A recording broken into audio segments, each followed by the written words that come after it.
فتنہ قادیانیت یہ اس کے تعلق سے کچھ فرمائیں۔ دیکھیے اس میں بہت ساری کہانیاں اس کے اندر موجود ہیں، یعنی جو حقائق ہیں اس میں ایک تو یہ بھی ہے کہ جو مرزا غلام احمد کی جو ہسٹری ہے اس کے اندر پیسے کے پیچھے جانا یہ بڑی کثرت کے ساتھ ہے۔ یعنی نبوت کا دعویٰ اس نے بعد میں کیا تھا، لیکن اس سے پہلے جو ہے وہ کتابیں بیچنا، ان کے پیسے کمانا، اشتہار چھاپ دینا کہ میں ایک کتاب لکھ رہا ہوں اور وہ ایسی کتاب ہوگی کہ جناب ایسی ویسی تیسی، تو لہذا مجھے پہلے سے اگر پیسے دے دیے جائیں تو یہ بہت اچھی چھپ جائے گی۔ لوگوں نے پیسے دیے، اس نے کتاب بھی چھاپی۔ تو ایک تو جو مال کا معاملہ تھا اس کے ساتھ، یہ اس کے یوں کہہ لے کہ حب مال جو ہے اس نے بھی اس کو تباہ کرنے کے اندر کردار ادا کیا،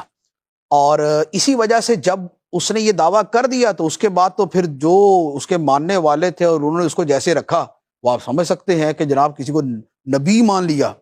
تو اب اس کے بعد اس کے لیے کیا کیا نہیں کریں گے وہ۔ تو اب یہ جو اس کا وہ مالی معاملہ تھا وہ بڑا یعنی اس کے اعتبار سے بڑے شاندار طریقے سے حل ہو گیا۔ ایک تو یہ ہوا۔ دوسرے نمبر پہ مرزا کے ساتھ لٹرلی مرگی کا پرابلم تھا،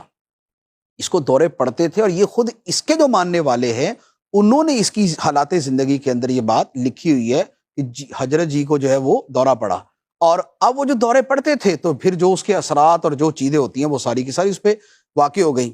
اچھا، تیسرے نمبر پہ یہ ہوا کہ وہ زمانہ، یہ زمانہ وہ تھا کہ جس کے اندر جو ہمارے ہندوستان کے قابضین تھے ان کو ضرورت تھی خود مسلمانوں کی طاقت کو منتشر کرنے کی، اور اس سے اچھا مہرا کوئی نہیں۔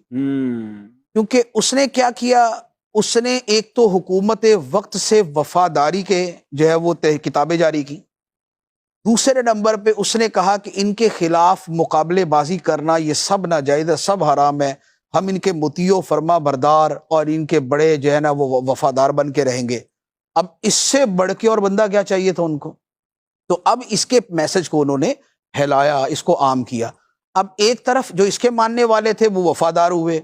دوسرے نمبر پہ جو مسلمان ان کے خلاف کچھ کر سکتے تھے اب وہ اس کے پیچھے پڑ گئے، تو اس نے اپنی طرف متوجہ کر لیا، تو وہ آرام سے بیٹھ گئے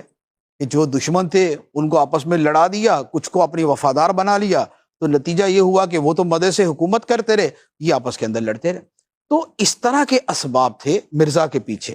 پھر اس کے ساتھ یہ تھا کہ اس نے اپنے، جب اس نے نبوت کا دعویٰ نہیں کیا تھا اس سے پہلے یہ بھی ذرا چلے ولے کیا کرتا تھا،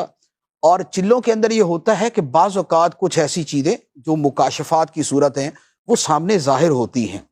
لیکن جو کشف ہے یہ تو کافر کو بھی ہو سکتا ہے۔ کشف حقانیت کی دلیل نہیں ہے، یہ تو بڑی واضح سی جو ہے وہ ہمارا اسلامی عقیدہ ہے کہ یہ بھوک کی شدت اور مراقبات کی کثرت اور اوراد و وظائف کی جو ہے نا وہ کثرت کی وجہ سے بہت ساری چیزیں حاصل ہو جاتی ہیں۔